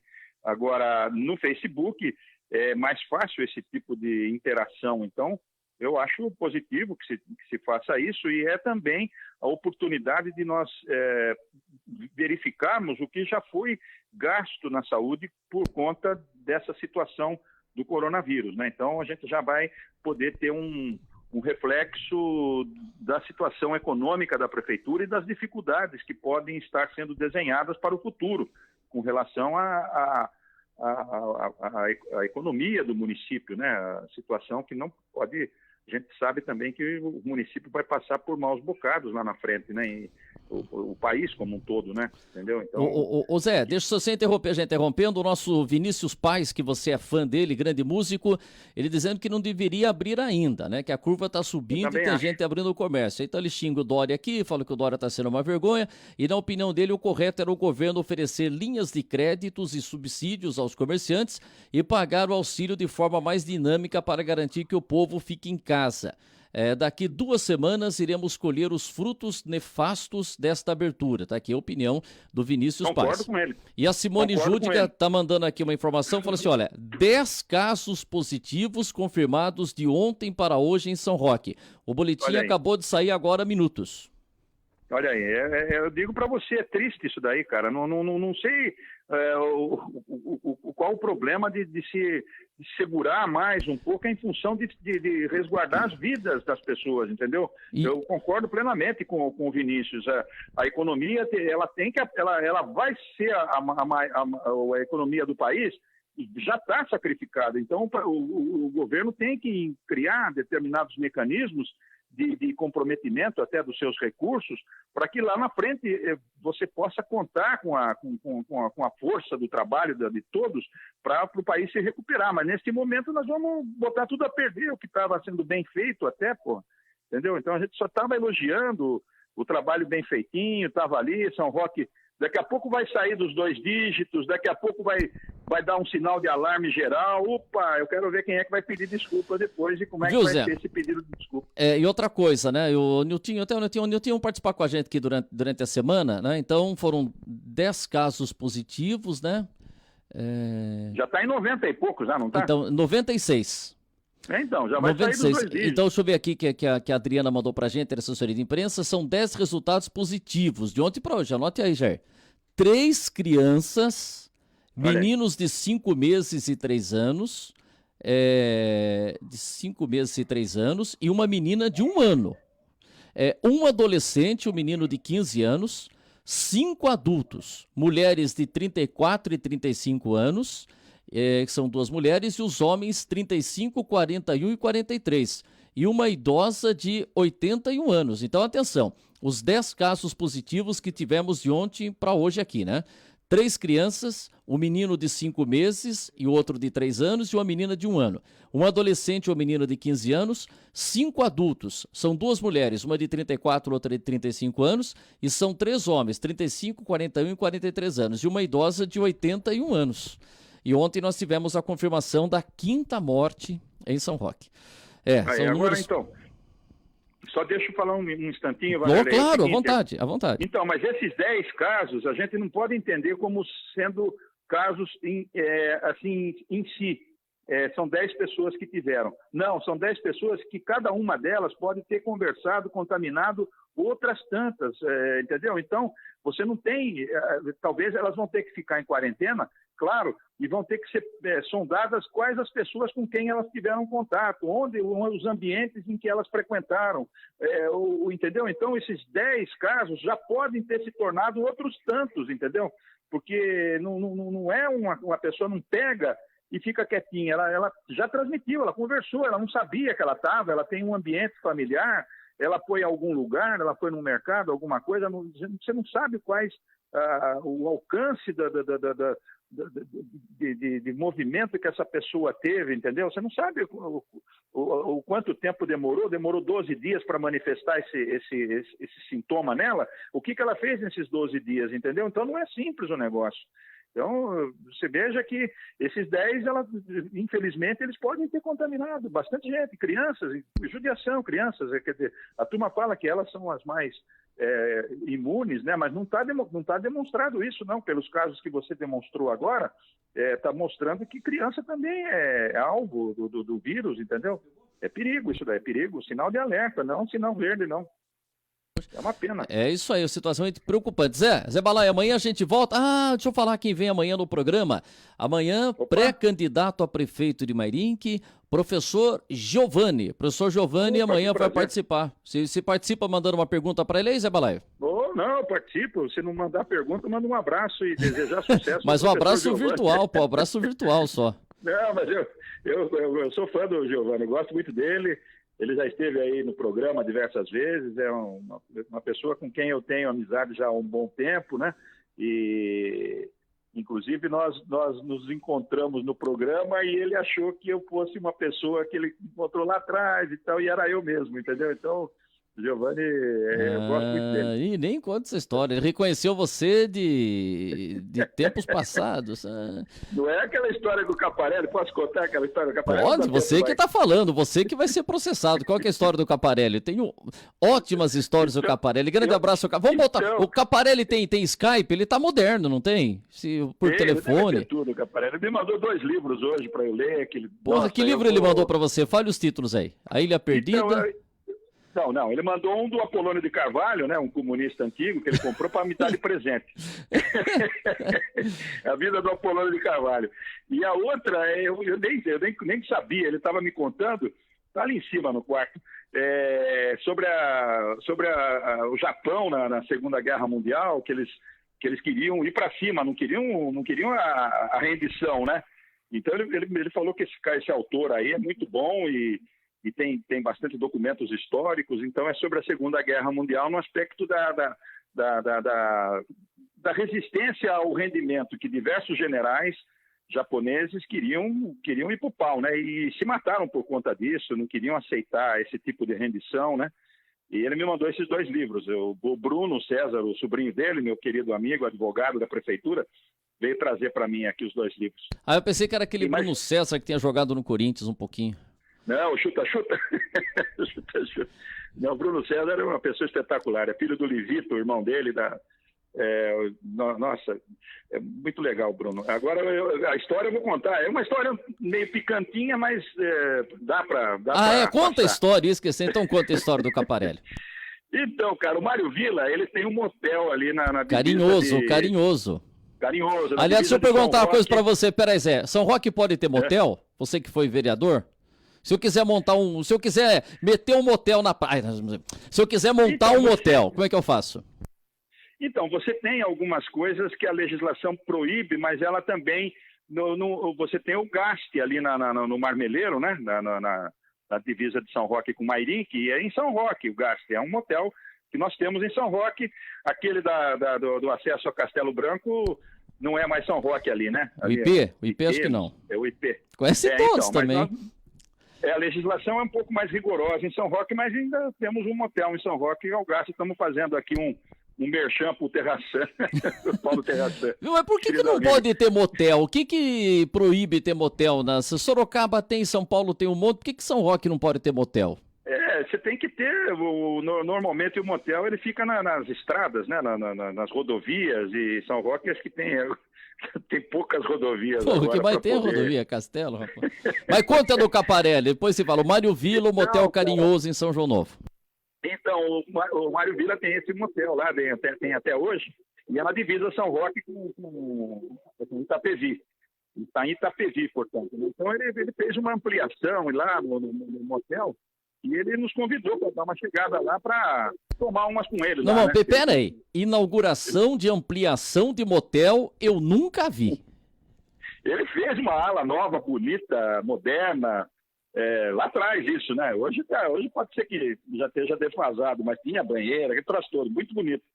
E suíte, aquelas coisas presidenciais, aquele troço todo. E ele nos convidou, cara. E eu fui com o Caparelli e falei, vamos lá, gordo, vamos, nós fomos. Chegamos naquela subidinha, você tem que dar a buzinadinha, né? Para entrar no motel e eu entrei com o gordo, eu e o Caparelli. E nesse momento sai um casal. Mas nem aí com isso, né? Entramos lá no motel, eu e o Caparelli. Fomos lá no fundão, lá com a turma do Mário Villa, que estava comemorando, tomando cerveja. Ele fez umas comidas gostosas também lá, ficamos lá. Muito bem, passou o tempo. Aí o Caparelli um dia está num bar aqui em São Roque, não me lembro aí qual, ele pode dizer qual, e estava com uns amigos, e aí alguém foi apresentar um cara para ele, né? Então, O cara pegou e falou assim, esse aqui é o Caparelli. Ele falou assim, eu conheço ele. Eu vi ele saindo de um motel com um barbudão outro dia lá em São Roque. Ele falou, não é o que você está pensando não, cara, não é o que você está pensando. É o Cabudão, não é? Porra, o cara... O cara justo assim... Vocês saíram de um motel com um barbudo outro dia lá em São Roque. Isso é complicado, rapaz. Aliás, eu tava conversando com o Carlos Melo. Eu converso com bastante gente, viu? Eu conversei com o seu Genival hoje de manhã. Genival, um abraço, seu Genival Nunes, está sempre ligado aqui. Conversei com o Nilton Basso, conversei com um monte de gente. À distância. E aí o Carlos Melo tava conversando comigo, né? Tava lembrando umas histórias e tal. E ele apresentava lá em São Bernardo do Campo, lá o feirão da Volkswagen. Ele ia fazer o feirão e ele levava para ajudá-lo lá no feirão o Cláudio César, o nosso Cláudio César aí da Rádio Coluna. E eles faziam, e um dia eles tinham que fazer o evento lá até sábado, já até a noite, e aí eles tinham que voltar no outro dia e tal. E aí o Carlão sugeriu ao Cláudio César que eles dormissem em São Paulo, e eles pararam ali perto da Raposo Tavares, saindo da Francisco Morato ali, eles pararam no hotelzinho lá, rapaz. Mas só que ele não se tocou, para disfarçar um pouco, os caras escrevem hotel, mas faz um H com jeitão de M, né? Pra dar disfarçado. Mas eu conheço esse daí, deve existir até hoje ali. Mas São Paulo tem tanto motel, você já acertou na primeira, pô. Se estivesse falando de São Paulo que tem 2, São Paulo tem... Não, ali naquela boquinha ali, né? Da Francisco Morato Amarelinho, é isso aí. Você sai da Francisco Morato para chegar na Raposo Tavares, onde tem a Federação Paulista de Aikido. É esse mesmo. Sim, porque lá na frente tem outro perto ali do Eldorado. Pô, o cara vai passar aquelas duas motéis. Bom, mas aí o Carlos Melo foi dormir com o Cláudio César. E acho que ele não pensou, e entraram os dois no quarto. Quando entrou aquela cama redonda e tal, o Cláudio César falou pro Carlão assim: ô Carlos Melo, aquela voz impostada. Carlos Melo, vamos dormir nós dois aqui. Eu vou dormir no chão, tudo bem? O Carlão, não, tudo bem, a gente só vai dormir aqui pra não voltar pra casa, tal, pra descansar. Tudo bem, mas eu vou dormir no chão. Que história, rapaz, que história, toma cuidado. Viu? E a Simone Júdica colocando as manguinhas de fora, tá perguntando se depois desse relato envolvendo aí o Caparelli, você resolveu tirar a barba. Não. Depois eu fiquei com barba por muitos anos aí da Simone. Fiquei com Caramba. Essa foi boa, viu? Puta vida. Agora ele não foi mais visto com barbudo, ele tá andando com um cara sem barba agora. Deixa eu ir embora, senão o Jair vai bater em mim aqui. E o Jair Ribeiro... careca também. Careca, então tá bom. Um abraço, Zé Balaide, um abraço. Eu soube de uma boa notícia, viu, Vanderlei, antes de terminar? Claro. Eu soube de uma boa notícia pelo Guilherme, o Alan tá de volta amanhã, é isso? O Alan volta amanhã? Opa! O Guilherme que me falou aí. Você estraga a surpresa, né? Ia fazer uma chamada, pô. O nosso Alan Viane estará sentado aqui ao nosso lado amanhã, bem longe, hein? Bem longe por causa do coronavírus. Porra, os caras... Depois falam que que não guardo o segredo, hein? Eu sou meio boca mole também? Os caras falam, não vou passar mais segredo, viu? Depois que você foi... E não vou mais em motel com você, porque você conta pra todo mundo.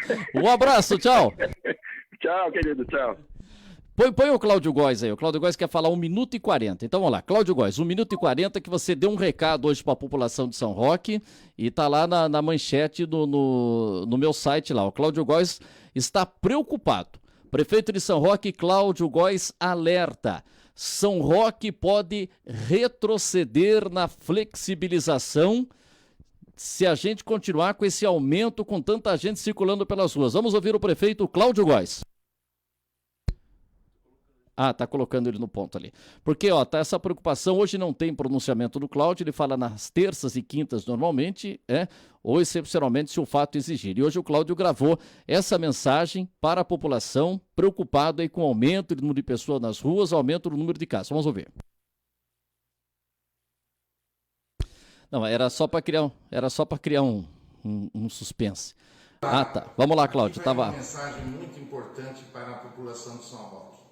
Iniciamos no dia 1º de junho, cerca de uma semana, a liberação gradual da economia.